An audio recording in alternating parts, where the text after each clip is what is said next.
We start tonight with a really urgent appeal to find the gang who, at the height of this summer, launched, well, it was a ferocious raid on a small family-run jewellers in the South Wales seaside resort of Porthcawl. It seemed to be a pretty well-planned operation, with the men waiting until there were only 2 female staff members in the shop. They were even cunning enough to take the CCTV camera footage away, but unfortunately for them, there was a backup, and the whole attack was caught on camera.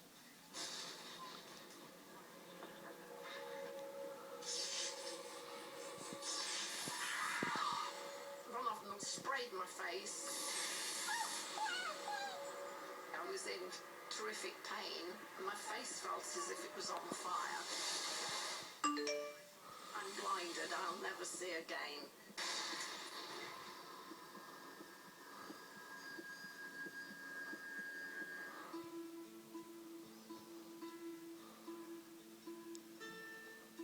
Bought the shop in 1980, didn't take much out of it at all, but ploughed everything back into the business with the idea that when I came to retire, that would be my pension fund.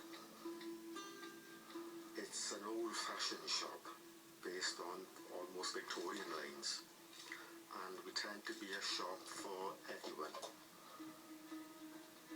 We do hundreds of small jobs, a lot we hardly charge for. I always arrive at the shop about 8:30. I unlock the safes and the girls arrive about 10 to 9, 5 to 9. Morning. Probably see the girls more in a day than I see my wife.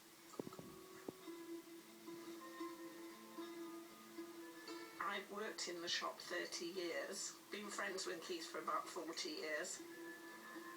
It was just a normal day. Sue and I both arrived at work.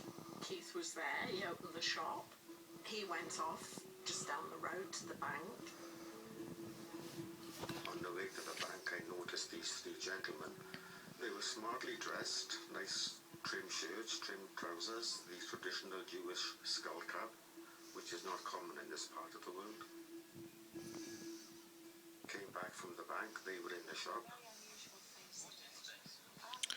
And I thought, oh, visitors to South Wales, I'm always pleased to be nice to visitors, to give a good impression of Wales. You're here for something special? We look for the which? I asked them where they were from, and they said Lithuania. I said, are you on holiday? Oh yes, we're touring the coast. You know, so we get so many tourists here, there was no reason not to believe them. Keith said, right, I'm going now, because it's his day off on a Wednesday. I left the shop. The gentleman left at the same time. You know, if he suspected anything, he wouldn't have left the shop.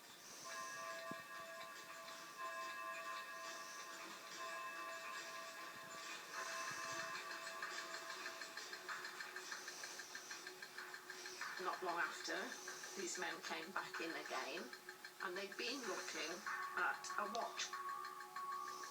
And Sue said, well, have you come back for the watch?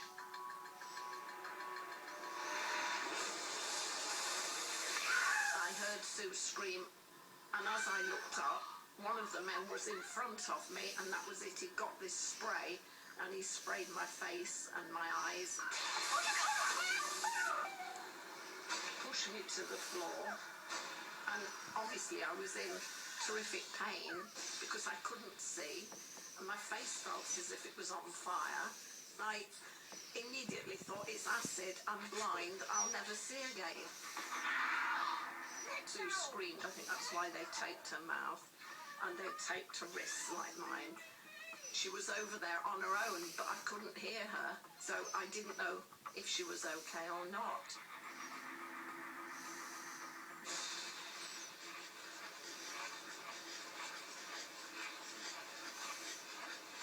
I got no sense of time. I'd been told we were there for 15 minutes. My thought was, how long is it going to last? When are they going?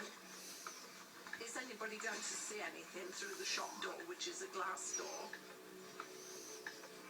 I thought, if I can wash my face, I've got to put something cold on my face.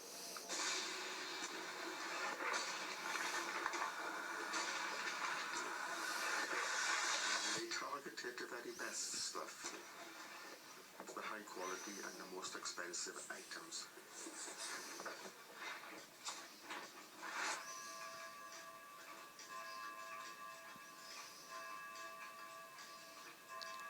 There was no need for any violence. I'm a great grandmother, for goodness sake.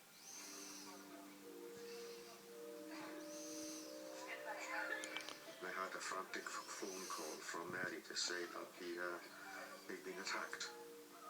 So I went over to the shop and discovered the disaster that has befallen us. Sue was trembling, crying.